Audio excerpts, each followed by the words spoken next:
यो सीडीसी द्वारा तयार पारिएको पाठ्यक्रम अनुसार यो क्वेसन नम्बर 11 जियोमेट्रीबाट के गर्छन् सोध्छन्। यसमा तीनवटा क्वेसनहरू सोध्छन्, ए बी र सी गरेर।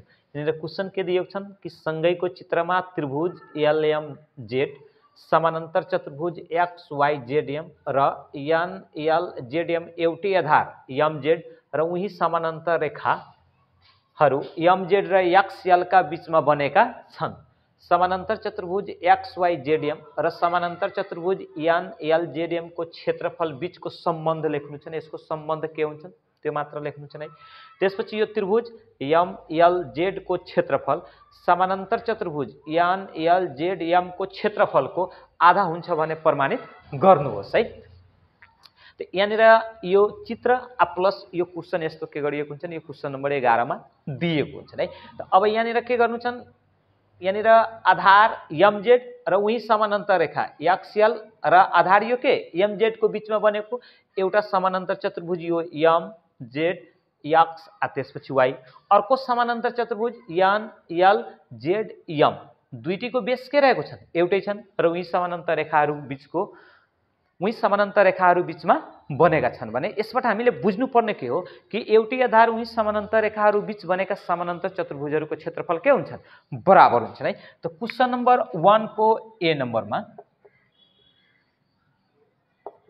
यहाँ दिएको छन् समानान्तर चतुर्भुज एक्सवाइजेडएम र समानान्तर चतुर्भुज एनएलजेडएम को क्षेत्रफल बीचको सम्बन्ध लेख्नुहोस्। त्यसको सम्बन्ध के हुन्छ, एउटै आधार उही समानान्तर रेखाहरू बीच बनेका समानान्तर चतुर्भुजहरूको क्षेत्रफल के हुन्छ बराबर हुन्छ। त्यहाँनिर यसरी देखाइदिने, यो सच एक्सवाइजेडएम को क्षेत्रफल बराबर सच एनएलजेडएम को क्षेत्रफल। यसको आन्सर यही हो, यानी एउटै आधार उही समानान्तर रेखाहरू बीच बनेका यो समानान्तर चतुर्भुजहरूको क्षेत्रफल बराबर हुन्छ। अब यो क्वेसन नम्बर यो बी मा, क्वेसन नम्बर बी मा के भनेको छन्, त्रिभुज एमएलजेड को क्षेत्रफल समानान्तर चतुर्भुज एनएलजेडएम को क्षेत्रफलको आधा हुन्छ भने के गर्नुहोस् प्रमाणित गर्नुहोस्। यहाँनिर यो एमएलजेड त्यसपछि एनएलजेडएम को क्षेत्रफल यानी एउटै आधारमा बनेका यो त्रिभुज र यो समानान्तर चतुर्भुज दिएको छ भने यो त्रिभुजको क्षेत्रफल समानान्तर चतुर्भुजको क्षेत्रफलको आधी हुन्छन् भने के गर्नु छ लेख्नु छ। त्यहाँनिर लेख्ने गिभन दैटमा थाहा दिएको है।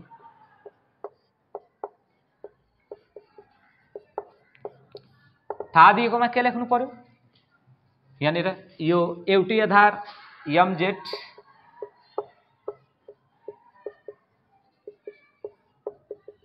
एमजेड र उही समानान्तर रेखा है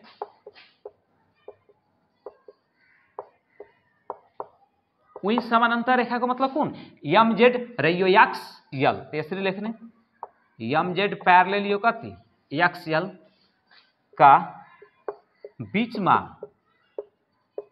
रहेका सच यो एनएलजेडएम र त्रिभुज एमएलजेड रहेका छन् है। प्रमाणित गर्नुपर्ने है।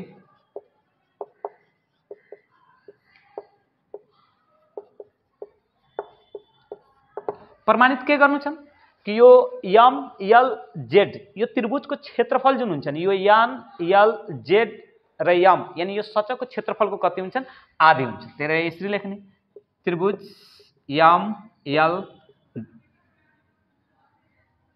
को क्षेत्रफल बराबर 1/2 सच एनएलजेडएम को क्षेत्रफल है। यसलाई एउटा रचना गर्ने सिम्पल तरिकाले हामी सिक्छौँ है। यसलाई कन्स्ट्रक्सन गरिदिनुस्। कन्स्ट्रक्सन के गर्ने, यो बेस यो दुईटीको बेस छन्, यो सचको र यो त्रिभुजको बेस यहाँनिर के दिएको छ एमजेड दिएको छ भने यसमा एउटा परपेन्डिकुलर हामी के गर्छौँ ड्र गरिदिन्छौँ है। एउटा परपेन्डिकुलर के गर्नु ड्र गर्नुस्। यो कन्स्ट्रक्सन जहिले पनि ब्रोकन लाइनमा गर्नुस् है। यहाँनिर ए त्यसपछि यो कति बी लेख्ने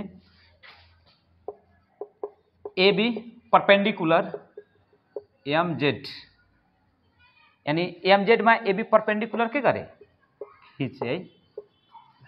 अब प्रमाणमा हामी जान्छौँ है।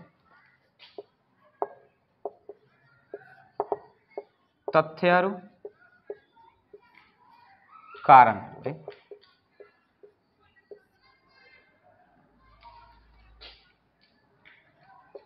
फर्स्ट नम्बर हेर्नु त एउटा कुरो हामी के बुझ्छौँ, यो त्रिभुज है एम एल र यो जेड र यसमा एउटा परपेन्डिकुलर के गरिएको छ ड्र गरिएको छ ए त्यसपछि यो कति बी। यो त्रिभुजको एरिया कति हुन्छ 1/2 बेस इन्टु हाइट है।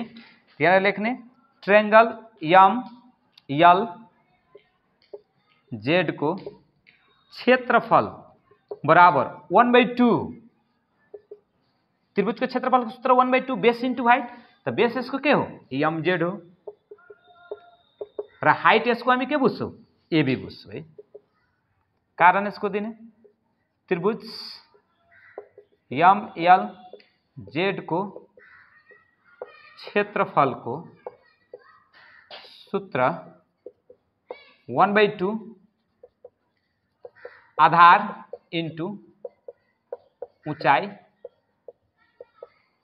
भएकाले है। यहाँनिर यसलाई क्रस गुणन गरिदिनुस्। क्रस गुणन गरिदियो भने 2 ट्रायंगल एमएल जेड को क्षेत्रफल इक्वल टु एमजेड इन्टु यो कति हुन्छ एबी हुन्छ। त्यसै गरी पोइन्ट नम्बर यो 2 मा यही बेसमा बनेको हेर्नु त यो प्यारालेलोग्राम एन एल जेड एम यो यसको बेस हो र यसको हाइट हामी यहाँनिर ड्र गरेका छौँ। प्यारालेलोग्रामको एरिया कति हुन्छ बेस इन्टु हाइट। यहाँनिर लेख्ने सच M N L M Z को क्षेत्रफल इक्वल टू आधार इन्टु ऊंचाई, यानी आधार को मतलब यो बेस यो हो र यसको हाइट हामी के बुझ्छौँ एबी बुझ्छौँ है। बेस इन्टु हाइट यानी एम जेड आई इन्टु हामी यहाँनिर के गर्छौँ एबी गर्छौँ है। पोइन्ट नम्बर 2 को कारण दिन सच एन एल जेड एम को क्षेत्रफल आधार इन्टु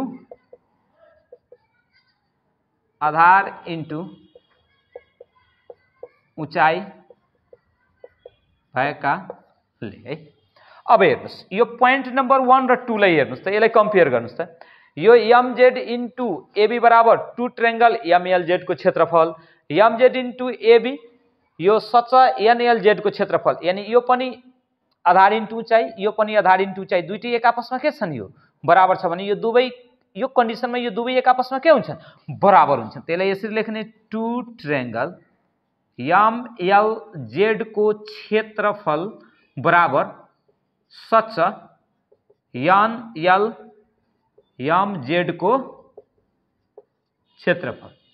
पोइन्ट नम्बर 3 मा हामी के लेख्छौँ तथ्य 1 र 2 बाट अथवा बराबरी तथ्य अनुसार बाई इक्वल एक्जिम को अनुसार अथवा तथ्य 1 र 2 बाट अथवा बराबरी तथ्य अनुसार यसको कारण दिने तथ्य 1 र 2 बाट यतिकैमा राख्दिनुस्। यो प्रुभ भइसक्यो किनभने यो 2 लेसमा क्रस गुणन गरिदियो भने यहाँनिर आइहाल्छन्, हैन भने यो 2 लेसमा के गर्नुस् डिभाइड गरिदिनुस् है। ट्रायंगल एमएल जेड को क्षेत्रफल इक्वल टु 1/2 2 ले डिभाइड गरिदियो भने यो कति हुन्छ 1/2 सच एनएल एम जेड को क्षेत्रफल। यही हो स्टेटमेन्टको अनुसार। त्यसलाई यसरी के गर्ने घेर्दिने है र यहाँनिर प्रुभड के गर्नुस् लेखिदिनुस् है।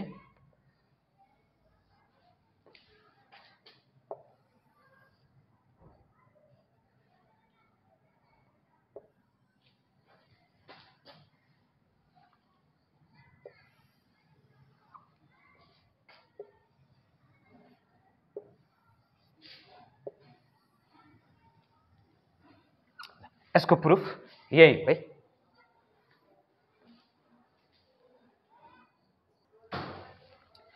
यो क्वेशन नम्बर 11 को सी हो है।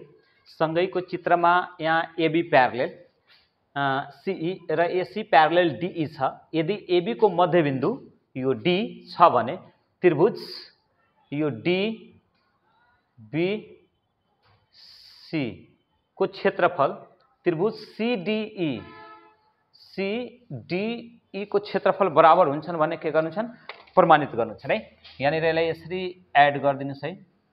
यो यहाँनिर यो त्रिभुज यो DBC त्यसपछि यो CDE को क्षेत्रफल बराबर हुन्छन् भन्ने के गर्नु छन् प्रमाणित गर्नु छन् है। त यहाँ लेख्ने गिभन दैट है थाहा दिएको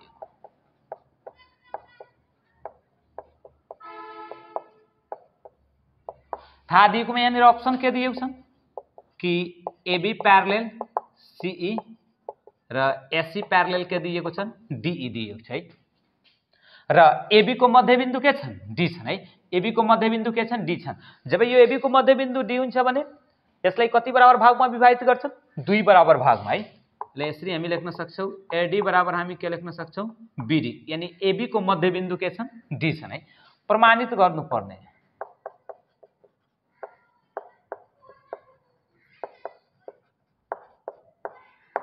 प्रमाणित के गर्नु छन् कि यो DBC त्यसपछि यो CDE दुईटै त्रिभुजको क्षेत्रफल के हुन्छन् बराबर हुन्छन् है। लेकिन त्रिभुज DBC को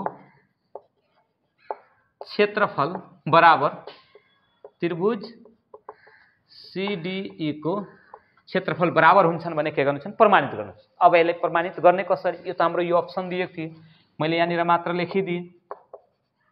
यहाँनिर बुझ्नुपर्ने कुरो के हो, यहाँ हेर्नु त यो त्रिभुज ABC हो है। यो त्रिभुज ABC को यो CD जुन छ नि यो उचाइ छन् र दुईटीको बेस हाम्रो के रहेको छन् बराबर रहेको छन्। दुईटीको बेस हाम्रो के रहेको छन् बराबर रहेको छन्। जब एउटै बेस र उही उचाइ जुन हुन्छ नि त यो कन्डिसनमा दुवै त्रिभुजको क्षेत्रफल के हुन्छन् बराबर हुन्छन्। यो कन्सेप्ट यहाँनिर हामी के गर्न सक्छौं प्रयोग गर्न सक्छौं है। तथ्यहरू है कारण है। 1 नम्बरमा हेर्नुस् है, यो त्रिभुज ABC मा AB को मध्यबिन्दु के छन् D रहेको छन्। त यो मध्यबिन्दु छ भने यो आधारलाई कति बराबर भागमा विभाजित गर्यो 2 बराबर भागमा। र यो त्रिभुजको एउटै हाइट, यानी यो त्रिभुज र यो त्रिभुज दुवैको बेस एउटै र उचाइ एउटै छ भने यो कन्डिसनमा दुवैको एरिया के हुन्छ बराबर हुन्छ है। यहाँनिर लेख्ने त्रिभुज ACD को क्षेत्रफल बराबर त्रिभुज BCD को क्षेत्रफल है।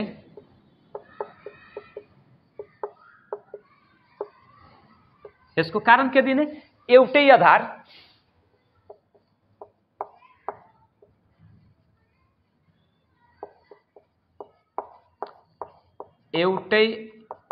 त्यसमा एउटै आधार कुन हो AB, एउटै आधार AB उही उचाइ त्यसको हाइट कुन हो CD है।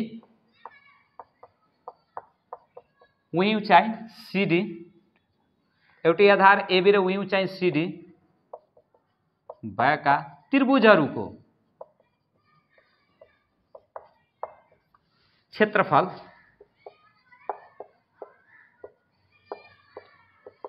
बराबर हुन्छ है। त्यसपछि पोइन्ट नम्बर यो 2। अब आउनुहोस् यहाँ त यो ACE र यो D हेर्नु त यसको अपोजिट साइड एक आपसमा के रहेको छ प्यारलल रहेको छ भने यो चतुर्भुज कुन चतुर्भुज भयो समानान्तर चतुर्भुज। अब यो समानान्तर चतुर्भुजमा यो CD जुन छ नि यसले के को काम गर्छन् डायगोनल को काम गर्छन्। जब यो डायगोनल को काम गर्छ भने यो डायगोनलले यो सचलाई कति बराबर भागमा विभाजित गर्छन् 2 बराबर भागमा के गर्छन् विभाजित, यानी सचको विकर्णले सचलाई के गर्छन् आधी गर्छन्। यानी यो त्रिभुजको क्षेत्रफल र यो त्रिभुजको क्षेत्रफल दुवैको क्षेत्रफल एक आपसमा के हुन्छन् बराबर हुन्छन् है। त्यहाँ लेख्ने यो त्रिभुज ACD को क्षेत्रफल इक्वल टू त्रिभुज CDE को क्षेत्रफल है। CDE को क्षेत्रफल, यसको कारण के दिने सच ACED